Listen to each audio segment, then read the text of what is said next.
Hello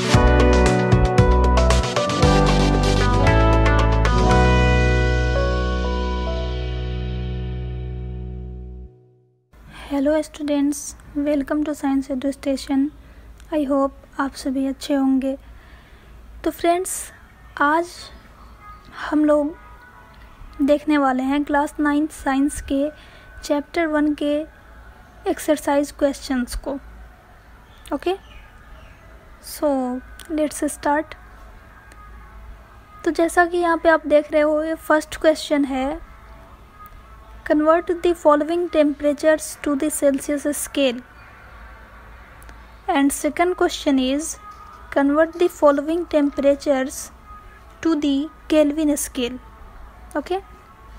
तो friends, किसी भी गिवन टेम्परेचर को, अगर कोई भी गिवन टेम्परेचर अगर केल्विन में दिया हुआ है तो उसे सेल्सियस स्केल में कन्वर्ट करने के लिए गिवन टेम्परेचर में से 273 माइनस कर देते हैं। यानी कि temperature in degree Celsius is equal to temperature in Kelvin minus 273। ठीक है। और अगर गिवन टेम्परेचर सेल्सियस में दिया हुआ है तो उसे केल्विन में कन्वर्ट करने के लिए उसमें 273 ऐड कर देते हैं। यानी कि temperature in Kelvin is equal to temperature in degree Celsius plus 273। Okay, तो यहाँ पे एक कन्फ्यूज़न हो जाता है याद रखने में कि कहाँ पे हमें प्लस करना है, कहाँ पे माइनस करना है ना। 273 को ही करना है दोनों जगह पे प्लस माइनस, लेकिन ये नहीं याद रह पाता है कि प्लस कहाँ पे करेंगे और माइनस कहाँ पे करेंगे। तो फ्रेंड्स, अगर आपको ये कन्फ्यूज़न होता है तो आपको एटलीस्ट बस एक चीज़ ये ध्यान में रखना है कि कभी भी केल्विन में जो टेम्परेचर होता है ना, वो हमेशा सेल्सियस में दिए गए टेम्परेचर से ज़्यादा रहता है। क्या बोला मैंने? केल्विन में जो टेम्परेचर दिया हुआ होता है, केल्विन में जो टेम्परेचर रहता है वो सेल्सियस में दिए गए टेम्परेचर से हमेशा ज़्यादा रहता है। Because Celsius scale 0 degree Celsius से स्टार्ट होता है, बट केल्विन स्केल पे 0 डिग्री 273 केल्विन के बराबर होता है। 273 Kelvin is equal to 0 degree Celsius. तो जाहिर सी बात है 273 ज़्यादा होगा केल्विन स्केल, केल्विन में टेम्परेचर। ठीक है, तो इससे आप याद रख सकते हैं। हाँ, अगर आपको फिर भी कन्फ्यूज़न हो रहा है तो सिंपल सा एक ट्रिक है कि C and K। Okay, alphabets में C पहले आता है K के, है ना। तो आप इससे भी याद रख सकते हो कि C का वैल्यू K से हमेशा छोटा रहेगा। ठीक है, K बाद में आता है तो K का वैल्यू ज़्यादा होगा, C पहले आ जाता है अल्फ़ाबेट्स में तो C का वैल्यू कम होगा। तो इस तरह से भी आप इसको याद रख सकते हो कि चूँकि C सेल्सियस में जो टेम्परेचर दिया हुआ है उसको अगर केल्विन में कन्वर्ट करना है तो वो गिवन टेम्परेचर से ज़्यादा आएगा, और अगर केल्विन में टेम्परेचर दिया हुआ है उसे सेल्सियस में कन्वर्ट करना है तो हमें गिवन टेम्परेचर से कम वैल्यू लाना है। ठीक है, केल्विन में अगर टेम्परेचर दिया हुआ है तो हमारा जो आंसर आएगा वो इससे कम आएगा। सेल्सियस में टेम्परेचर दिया हुआ है तो हमारा जो आंसर होगा वो गिवन टेम्परेचर से ज़्यादा आएगा। ठीक है, सो लेट्स सॉल्व इट। तो यहाँ पे मेंशन है 293 केल्विन। 293 केल्विन को सेल्सियस में कन्वर्ट करना है तो सिंपल इसमें से 273 माइनस कर देंगे। तो 293 minus 273 is equal to 20 degree Celsius. Second है 470 केल्विन, 470 केल्विन। तो इसे सेल्सियस में कन्वर्ट करने के लिए 470 minus 273 is equal to 197 degree Celsius. ठीक है, ये लिखने से पहले आप एक लाइन ऐड कर दोगे, we know that temperature in Celsius is equal to temperature in Kelvin minus 273, और तब आप इसे सॉल्व कर दोगे। ठीक है, next question, convert the following temperatures to the Kelvin scale. 25 degree Celsius, तो ये सेल्सियस से केल्विन में कन्वर्ट करने के लिए हम क्या करेंगे, 273 को ऐड कर देंगे, ठीक है। We know that temperature in Kelvin is equal to temperature in Celsius plus 273, that's why 25 degree Celsius is equal to 25 plus 273 is equal to 298 Kelvin. इसी तरह से 373 डिग्री सेल्सियस है, तो इसमें भी 273 ऐड कर देना है, तो is equal to 373 plus 273 is equal to 646 Kelvin. Okay, I hope आपको टेम्परेचर स्केल में कन्वर्जन कैसे होता है, सेल्सियस टू केल्विन कैसे कन्वर्ट करना है, केल्विन को सेल्सियस में कैसे कन्वर्ट करना है, ये क्लियर हो गया होगा। एक बार फिर मैं बता दूं कि किसी भी गिवन टेम्परेचर को केल्विन टू सेल्सियस में कन्वर्ट करने के लिए -273 करेंगे, क्योंकि के का वैल्यू सेल्सियस से ज़्यादा होता है, इसलिए कम लाने के लिए हम घटाएंगे यहाँ पे, है ना। जस्ट अपोजिट सेल्सियस से केल्विन में कन्वर्ट करने के लिए 273 ऐड कर देंगे, बस इतना याद रखना है आपको, ठीक है। बढ़ते हैं नेक्स्ट क्वेश्चन की तरफ। Give reason for the following observations, 2 observation दिए गए हैं, उसका रीज़न बताना है। First question is naphthalene balls disappear with time without leaving any solid. Naphthalene balls, तो फ्रेंड्स आपको याद है हम लोगों ने एक कन्वर्जन पढ़ा था, solid to gaseous state conversion, है ना, जिसे हम कह रहे थे क्या, सब्लिमेशन कहते हैं। तो नैफ्थलीन बॉल्स क्या होती हैं, वो वक्त के साथ डिसअपियर हो जाती हैं। तो एक्चुअली में क्या होता है कि ये नैफ्थलीन बॉल्स धीरे धीरे वेपर में कन्वर्ट होती जाती हैं, इनका इवेपरेशन होता रहता है। ड्यू टू इवेपरेशन इनका साइज धीरे धीरे छोटा होता जाता है और कुछ समय के बाद ये डिसअपियर हो जाती हैं, मतलब कि पूरा कन्वर्ट हो जाती हैं वाटर वेपर में। तो वेपर स्टेट में कन्वर्ट हो जाती हैं, यानी गैसियस स्टेट में कन्वर्ट हो जाती हैं विदाउट लिविंग एनी सॉलिड, वहाँ पे कुछ भी रेसिड्यू नहीं छोड़ती है ये, इसलिए हमें कुछ समय के बाद हम देखते हैं कि नैफ्थलीन बॉल्स डिसअपियर हो जाती हैं। Okay, so the answer is naphthalene balls have the property of sublimation, that is they directly change into vapor without passing through the liquid state, that's why they disappear with time without leaving any solid. Okay, next question is we can get the smell of perfume sitting several meters away. हमें perfume की smell, हम बहुत दूर बैठे हुए होते हैं तो भी हमें परफ्यूम की स्मेल मिल जाती है, तो ऐसा क्यों होता है, इसका रीज़न बताना है। तो एक्चुअली क्या होता है कि परफ्यूम्स में कुछ ऐसे पार्टिकल्स होते हैं, परफ्यूम्स का जो सॉल्वेंट होता है उसमें वो वॉलेटाइल सॉल्वेंट होता है, उसमें स्मेलिंग वेपर्स ऐड किए हुए रहते हैं। कुछ ऐसे पार्टिकल्स होते हैं जो कि गैसियस पार्टिकल्स होते हैं, है ना। तो गैस की क्या प्रॉपर्टी होती है कि वो रैंडमली मूव कर रहे होते हैं और उनका मूवमेंट बहुत हाई स्पीड पे होता है, तो इसलिए जैसे ही परफ्यूम स्प्रे किया जाता है वो आसपास के एयर में बिल्कुल फास्टली डिफ्यूज़ हो जाता है, ठीक है। हमारे सराउंडिंग में जो एयर प्रेजेंट है उसमें परफ्यूम के पार्टिकल्स डिफ्यूज़ हो जाते हैं और डिफ्यूज़ होकर के बहुत सेवरल डिस्टेंस तक वो स्कैटर हो जाते हैं, हर जगह फैल जाते हैं, जिसकी वजह से क्या होता है कि वो एयर के साथ हमारे नोज़ तक आते हैं और हमें उसकी स्मेल लगने लगती है दूर से ही। बहुत दूर हम बैठे हुए होते हैं तब भी हमें उसकी स्मेल मिल जाती है, ठीक है। So perfumes contain volatile solvent with smelling vapours that diffuse fastly in the air and reach over a distance, therefore we can get the smell of perfumes sitting several meters away. Okay, next question is arrange the following substances in increasing order of forces of attraction between the particles: water, sugar, oxygen. इसे arrange करना है increasing order में। किसके increasing order में? Forces of attraction के basis पे, ठीक है। किस में फोर्सेस ऑफ अट्रैक्शन सबसे कम होता है, किस में इंटरमीडिएट होता है, और किस में फोर्सेस ऑफ अट्रैक्शन वीकेस्ट होता है। तो as we know the forces of attraction are the strongest in solids. हम जानते हैं, हम लोगों ने पढ़ा है कि सॉलिड के जो पार्टिकल्स होते हैं वो बिल्कुल टाइटली पैक्ड होते हैं। तो वो टाइटली पैक्ड क्यों होते हैं? क्योंकि उसमें फोर्सेस ऑफ अट्रैक्शन काफ़ी स्ट्रॉन्ग पाया जाता है, ठीक है। तो सबसे स्ट्रॉन्गेस्ट फोर्सेस ऑफ अट्रैक्शन होता है सॉलिड्स में। लिक्विड्स के पार्टिकल्स थोड़ा बहुत मूव कर पाते हैं अपने पोजीशन के चारों तरफ, वो अराउंड कर पाते हैं, एक दूसरे के ऊपर स्लिप ओवर कर सकते हैं, स्लाइड कर सकते हैं।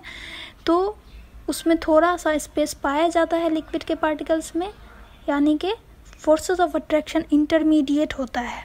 गैसेस के पार्टिकल्स में के बीच में काफ़ी लार्ज स्पेसेस पाए जाते हैं क्योंकि उनमें फोर्सेस ऑफ अट्रैक्शन बिल्कुल वीक होता है या फिर नेग्लिजिबल होता है, ठीक है।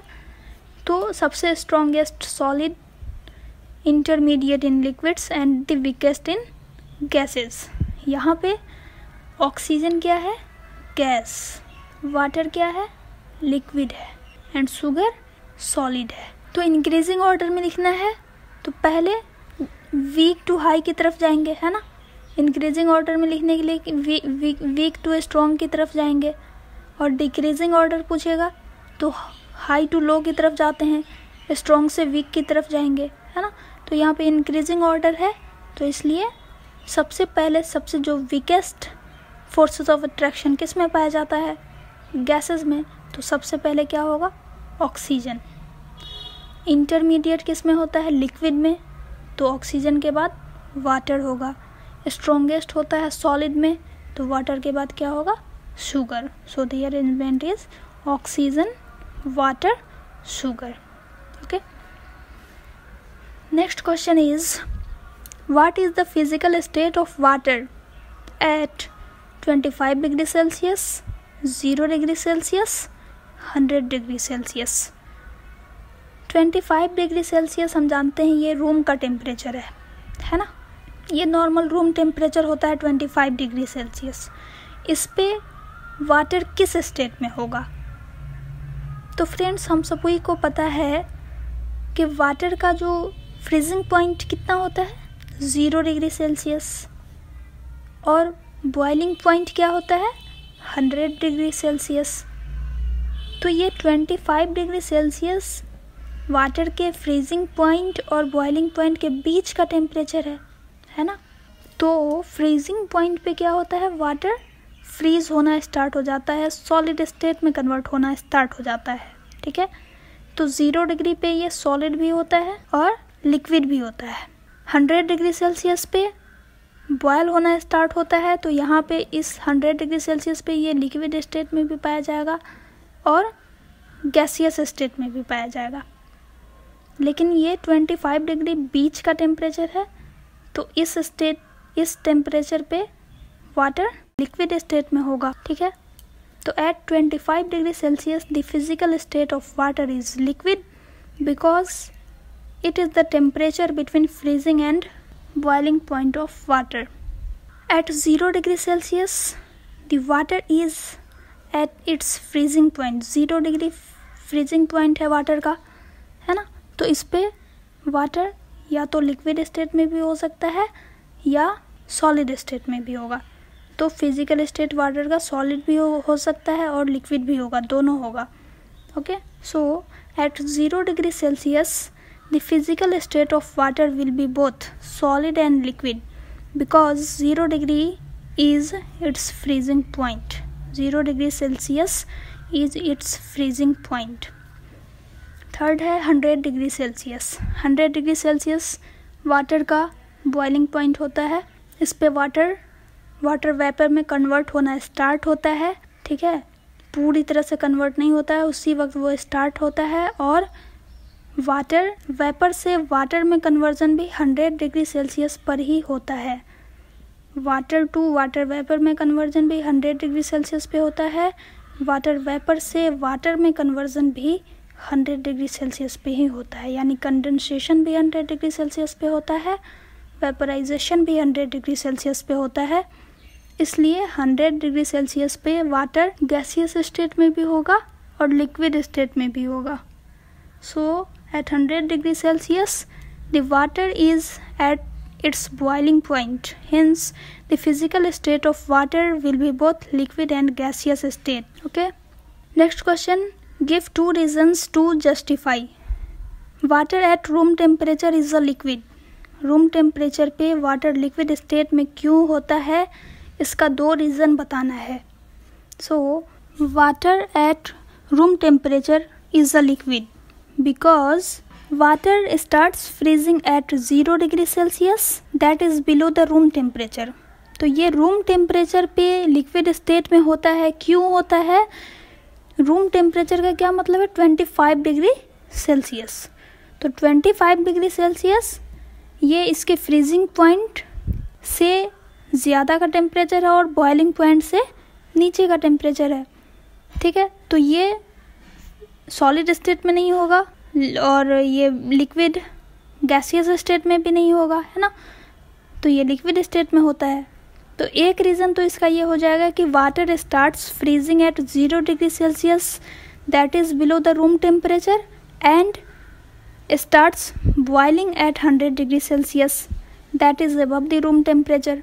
तो एक रीज़न ये हुआ कि ये जब तक 0 डिग्री सेल्सियस पे नहीं पहुंचता है, फ्रीज होना स्टार्ट नहीं करता है, जब तक 100 डिग्री सेल्सियस पे नहीं पहुंचता है ये बॉयल होना स्टार्ट नहीं होता है, यानी वाटर वेपर में कन्वर्ट होना स्टार्ट नहीं होता है। First reason. Second reason, water does not have fixed shape and can flow easily, that is the property of liquid. Eight room temperature water does not have fixed shape and can flow easily, that is the property of liquid. तो ये 2 reason है कि water room temperature पे liquid state में क्यों होता है। Okay, next observation क्या है? एन आयरन अलमीरा is a solid at room temperature. एक आयरन अलमीरा रूम टेम्परेचर पे सॉलिड स्टेट में क्यों होता है, ये इसका 2 रीज़न बताना है। तो क्यों सॉलिड स्टेट में होता है? क्योंकि ये रूम टेम्परेचर होता है 25 डिग्री सेल्सियस। तो कोई भी आयरन, ठीक है ना, आयरन अलमीरा यानी कि आयरन है, तो आयरन क्या है? सॉलिड होता है। क्यों होता है इसका रीज़न बताना है हमें। तो आयरन का मेल्टिंग पॉइंट रूम टेम्परेचर से ज़्यादा होता है, एज वेल एज इसका बॉइलिंग पॉइंट भी रूम टेम्परेचर से ज़्यादा होता है। एक रीज़न ये हुआ। दूसरा कि रूम टेम्परेचर पर इस आयरन अलमीरा का शेप और वॉल्यूम फिक्स्ड रहता है, जो कि एक सॉलिड की प्रॉपर्टी होती है। That's why iron almirah solid state में होगा। ठीक है, तो कैसे लिखेंगे हम? An iron almirah is a solid at room temperature due to the following reasons. Number 1, it has fixed shape and volume. Second, its melting and boiling points are above the room temperature. Clear? Next question, why is ice at 273 Kelvin more effective in cooling than water at the same temperature? ये question मैंने आपको chapters में भी बताया था। जब हम freezing को समराइज कर रहे थे तो मैंने ये क्वेश्चन बताया था। 273 केल्विन यानी 0 डिग्री सेल्सियस। 0 डिग्री सेल्सियस पे वाटर कन्वर्ट होता है आइस में, ठीक है, और आइस कन्वर्ट होता है वाटर में। तो 0 डिग्री सेल्सियस पे हमें आइस भी मिलता है और वाटर भी मिलता है। ठीक है, इस दोनों में कौन सबसे अच्छा कूलिंग इफेक्ट देगा ये बताना है। तो क्या होता है, जब आइस मेल्ट होना स्टार्ट होता है तो उसे वाटर में कन्वर्ट होने के लिए हीट एनर्जी एब्जॉर्ब करनी पड़ती है सिस्टम से, मीडियम से। ठीक है, तब वो फोर्सेस ऑफ अट्रैक्शन को ओवरकम कर पाता है और वाटर में कन्वर्ट होता है। लेकिन वाटर की बात अगर हम करें तो वाटर के पार्टिकल्स के पास ऑलरेडी उतनी एनर्जी होती है, फिर भी उन्हें और एक्स्ट्रा एनर्जी की रिक्वायरमेंट होती है वाटर वेपर में कन्वर्ट होने के लिए। तो वो एक्स्ट्रा हीट एनर्जी एब्जॉर्ब करते हैं एज अ लेटेंट हीट, जिसकी वजह से वाटर के पार्टिकल्स के पास आइस के कंपैरिजन में ज़्यादा हीट एनर्जी होती है। तो जाहिर सी बात है वाटर के पार्टिकल्स के पास ज़्यादा हीट एनर्जी है तो वो कम कूलिंग इफेक्ट देगा। आइस के पास कम हीट एनर्जी है तो वो ज़्यादा कूलिंग इफेक्ट कॉज करता है। तो that's why that is mention here eight 273 degree kelvin ice particles absorb heat from the medium to overcome the forces of attraction and convert into water. But in case of water at 273 Kelvin, water particles already have energy and absorb extra energy in the form of latent heat. Therefore, ice at 273 Kelvin is more effective in cooling than water at the same temperature. ठीक है। Second question is, what produces more severe burns, boiling water or steam? ये question भी हमने देखा था condensation को जब हम समराइज कर रहे थे तो कि बॉइलिंग वाटर और स्टीम इस दोनों में सीवियर बर्न कौन कॉज करता है। वाटर को जब हम वाटर में कन्वर्ट करते हैं वाटर वेपर में, है ना, वाटर जब वाटर वेपर में कन्वर्ट होता है तो उसका टेम्परेचर होता है क्या 100 डिग्री सेल्सियस, और इसी टेम्परेचर पर वाटर वेपर कन्वर्ट होता है वाटर में तो 100 डिग्री सेल्सियस पर बॉइलिंग वाटर भी मिलता है, हमें स्टीम भी मिलता है। अब इस दोनों में सीवियर बर्न कौन करेगा? तो जैसे यहाँ पे आइस और वाटर में वाटर के पास ज़्यादा हीट एनर्जी हो रही थी वाटर को वाटर वेपर में कन्वर्ट होने के लिए, उसी तरह से वाटर यहाँ पे वाटर वेपर को वाटर में कन्वर्ट होने के लिए, जब वाटर वेपर वाटर में कन्वर्ट होता है तो वो जो एब्जॉर्ब किया हुआ रहता है एनर्जी लेटेंट हीट के फॉर्म में एक्स्ट्रा एनर्जी एब्जॉर्ब करते हैं। स्टीम के पार्टिकल्स लेटेंट हीट के फॉर्म में एक्स्ट्रा एनर्जी एब्जॉर्ब करते हैं ड्यूरिंग वेपराइजेशन। जब वाटर पार्टिकल्स वाटर वेपर में कन्वर्ट हो रहे होते हैं तो वाटर वेपर के जो पार्टिकल्स होते हैं वो एक्स्ट्रा एनर्जी एब्जॉर्ब कर रहे होते हैं। ठीक है, तो स्टीम जब हमारे स्किन के कांटेक्ट में आता है तो वो ज़्यादा हीट एनर्जी एब्जॉर्ब किया हुआ है तो वो ज़्यादा हीट एनर्जी रिलीज़ करता है, जिसकी वजह से हमें ज़्यादा बर्न करता है, ज़्यादा सीवियर बर्न प्रोड्यूस होता है क्योंकि उसके पास हीट एनर्जी का अमाउंट ज़्यादा रहता है as compare to boiling water. That's why steam produces more severe burns than boiling water. That is mentioned here. Steam produces more severe burns than boiling water because when it comes in contact with the skin, it releases a higher amount of heat than boiling water. Higher amount of heat than boiling water, which is it had absorbed in the form of latent heat during vaporization. Vaporization के दौरान steam ज़्यादा heat energy absorb करते हैं as a form of latent heat, जो कि वो ज़्यादा release करते हैं तो इससे हमें ज़्यादा बर्न होता है ना।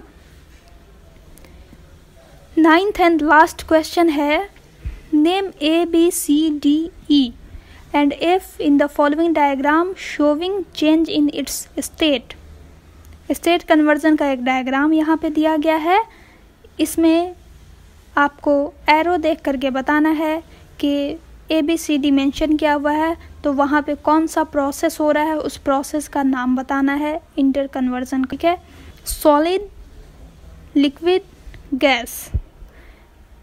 ए में है क्या, solid to liquid conversion. B में बता रहा है liquid to gaseous conversion. C gaseous to liquid conversion. D होगा लिक्विड टू सॉलिड कन्वर्जन, इसका नाम बताना है। ई में है सॉलिड टू गैसियस कन्वर्जन और एफ है gaseous to solid conversion. I hope आपको तो ये सभी कन्वर्जन अच्छे से याद होंगे, है ना। तो फटाफट से आप लोग भी रिवाइज कर लीजिए एक बार कि सॉलिड से liquid conversion, A solid to liquid क्या हो सकता है, मेल्टिंग और फ्यूज़न। बी में लिक्विड टू गैसियस कन्वर्जन हो रहा है तो क्या होगा, लिक्विड टू गैसियस कन्वर्जन। दो हो सकते हैं, एक तो वेपराइजेशन और एक और कौन सा प्रोसेस होता है जिसमें लिक्विड वाटर वेपर में कन्वर्ट होता है, वेपर में कन्वर्ट होता है, तो दैट इज इवेपोरेशन। ठीक है, तो बी के जगह पर क्या लिखेंगे हम, वेपराइजेशन और बॉइलिंग और इवेपोरेशन। सी में गैसियस टू लिक्विड कन्वर्जन हो रहा है, तो इसे हम क्या कहते हैं, कौन सा प्रोसेस है ये, कंडेंसेशन। लिक्विड टू सॉलिड, कौन सा फेनोमेनन है ये, लिक्विड टू सॉलिड, तो ये हो जाएगा सॉलिडिफिकेशन और फ्रीजिंग। ई में सॉलिड टू गैसियस कन्वर्जन हो रहा है by increasing heat and decreasing pressure, तो ये कौन सा कन्वर्जन है, सब्लिमेशन। एफ में क्या है, gas to solid by decreasing temperature and increasing pressure, जब प्रेशर इंक्रीज करते हैं तो गैस डायरेक्टली कन्वर्ट हो जाता है सॉलिड में, तो इस कन्वर्जन को हम क्या कहेंगे, तो इसे हम क्या कहेंगे, डिपोजिशन। ठीक है, इसी के साथ हमारा यह चैप्टर ख़त्म होता है। अब हम इसके बाद और बाकी फ्रेंड्स जो भी इन टेक्स्ट क्वेश्चंस थे उसके आंसर्स मैंने शॉर्ट्स में डाल दिए हैं, आप वहाँ से गो थ्रू कर सकते हैं। ठीक है, तो ये चैप्टर अब ख़त्म होता है।